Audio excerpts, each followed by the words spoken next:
Wow, guys, this is getting really interesting. Kim Gardner, she is like that is a queen bee. I don't mean bee as in bumblebee, the capital B. Kind of itches a little bit. But dude, so this evidence mounting against her some kind of bad. Not showing up to high profile cases that have to do with the death of people, intentional death of people. I can't say certain words because they're trigger words on YouTube, but let me show you what I found. And I'm going to show you a video of the judge laying out what's happening. And then you're going to see that I would have to say 100% no bias when it comes to this judge versus Kim Gardner. You're going to see why in just a second, okay? Prosecutor Kim Gardner says, I ain't leaving and I ain't resigning. This is contempt cases moving forward. And I'll show you here in a second, dude. Okay, there she is right there. And a totally pleasant person, 100%. You know, you can just tell by her demeanor that she's just one cool person to be around. But anyhow, so St. Louis Circuit Attorney Kim Gardner was defiant Saturday as a contempt of court case against her has now advanced this week.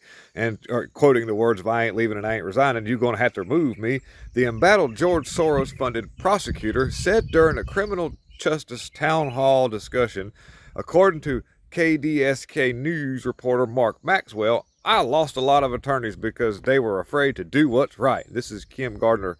And they're trying to say that she's saying that their office is trying to go against her and make her look bad. And this is not the case at all. And you're going to see why when the judge lays out all the stuff. But Judge Michael Noble announced Thursday he would appoint a special counsel to build a case against Gardner after her office failed to show up for several high-profile assault prosecutions.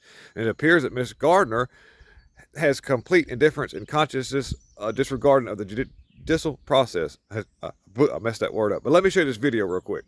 The question before the court is whether Ms. Gardner and Ms. Desolate's failure to appear on April 10th and April 24th amount to disdain and disrespect for the court.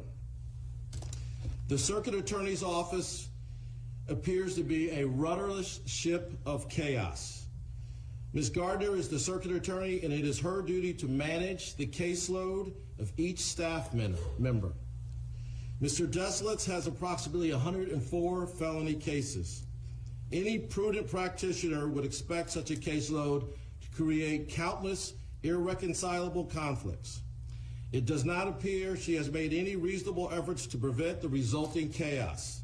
It appears that Ms. Gardner has complete indifference and a conscious disregard for the judicial process.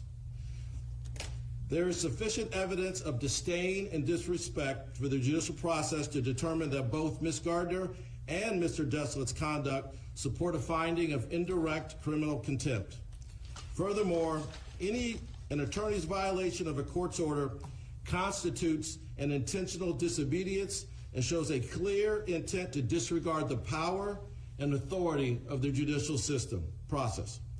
If a court allows such disobedience to continue, then its orders will become ineffective, thereby undermining the judicial system. The court finds that there is the requisite conduct and intent which could support a finding of intentional disregard for the judicial process. The court will allow reasonable time for the preparation of defense. Accordingly, the court sets the matter for a hearing on Tuesday, May 30th, 2023 at 9:30 a.m.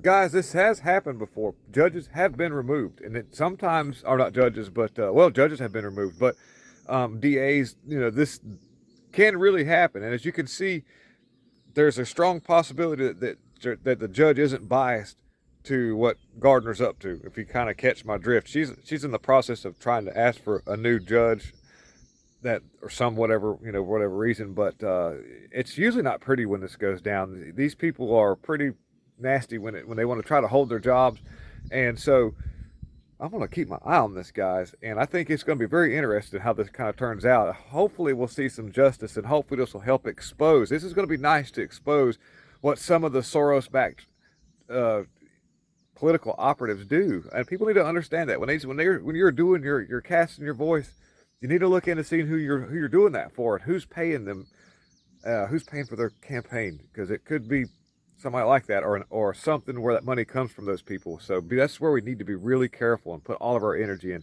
Guys, thank you for watching. Have a wonderful rest of the Sunday and a good week ahead.